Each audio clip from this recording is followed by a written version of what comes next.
Audio presents Looking for Me by Beth Hoffman. Read by Jenna, Lamia.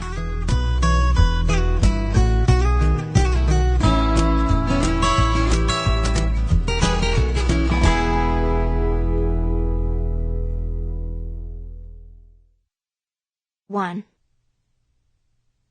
Some people run toward life, arms flung wide in anticipation. Others crack open the door and take a one-eyed peek to see what's out there. Then there are those who give up on life long before their heart stops beating, all used up, worn out, and caved in. Yet they wake each morning and shuffle their tired legs through another day.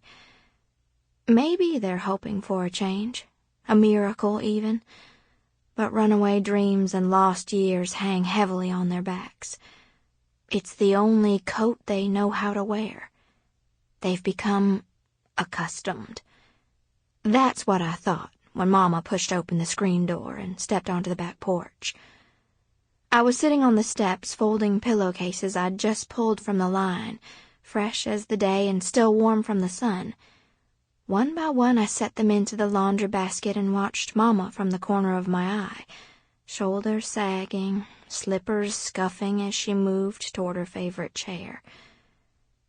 It seemed to me that at the age of 69, Mama was too young to walk the way she did, and I fought the urge to ask her to lift her chin so I could see her eyes the color of an Irish hillside, and so arresting that I still caught myself staring at them. I wanted to tell her that if she'd greet the day with her head held high, she'd see the beauty surrounding her, and just might feel better about the world and her place in it. But I had no right to say such things. I hadn't lived her life, or carried its weight, so who was I to judge? Mama's blue house dress, sun-bleached and long overdue for the trash bin, ballooned in the breeze, then collapsed over her thin frame when she eased herself into the chair. A low groan escaped her lips as she bent over and plucked her knitting from the basket, and a moment later the clicking of the needles began, needles that I swear weren't all that much thinner than her arms. When I was a little girl, Mama had been a head-turner, slender and long-legged, with thick red hair that played tricks with the sun. Though I never saw her respond to a whistle or a sideways glance from an admirer, I always suspected she secretly enjoyed the attention.